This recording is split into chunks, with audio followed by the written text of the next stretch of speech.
First, it was Senator Tom Cotton, the chair of the Senate Intelligence Committee.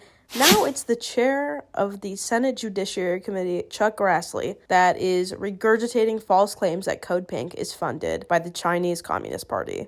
Hi everyone, my name is Danica. I'm the National Co-Director of CODEPINK, and I'm here to address the allegations. Multiple members of Congress and multiple news outlets have stated point blank that CODEPINK is funded by China, Iran, Russia. Let me think who else.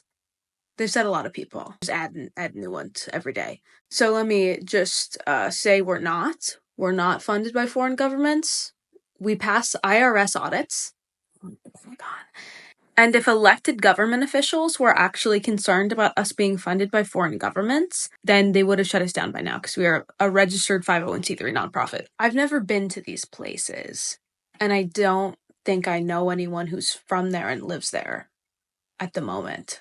So I don't really know how I'd be taking my marching orders. But anyway, before I'm the national co-director of CODEPINK, I'm just like a regular person. I'm from California. Both of my parents are from California. I have lived in Illinois for 8 years, and I absolutely love the Midwest with all my heart. I'm unfortunately a Chicago White Sox fan, so that's kind of a bummer sometimes, I guess.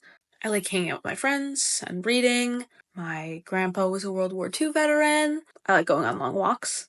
And I know what they're trying to do when they say the organization that I work with is funded by foreign governments. They're trying to make me seem like not a normal person. Same with like the rest of CODEPINK, who are 99% volunteers. And I hope you can all see through this, because it's not just happening to CODEPINK, it's happening to pretty much anyone who is anti-war or doesn't want $1 trillion a year going to Pentagon spending and instead wants it to fund healthcare and education and other things that they care about. They're saying about anyone who opposes war in any capacity, because they're trying to marginalize our opinion, which is a very, very popular opinion.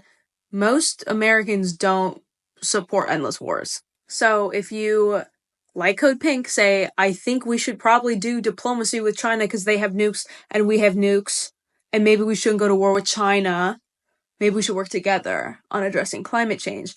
They say that I got that talking point from the Chinese government. I didn't. I have common sense. That's why I have that opinion. And it makes me no less American. Like, this is where I was born. It's where my parents were born.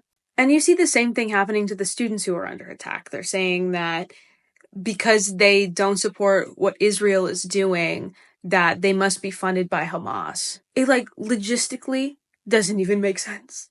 So don't fall for it. People in this country have a bunch of different opinions because it's their value system, because they've read a history book, because they don't like war. They don't have to be paid off to have that opinion. I certainly am not.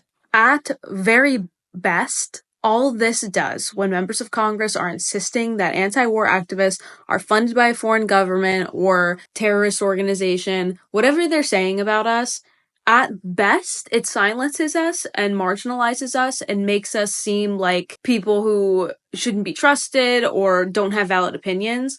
At worst, it looks like what's happening to Mahmoud Halil or any student who has been kidnapped by ICE.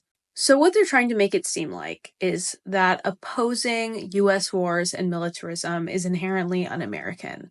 It's always going to be representing a foreign country's interests. And I really hope that's not the case, and I don't think it is. Like, the peace movement is really just full of regular-ass people trying to keep their head above water.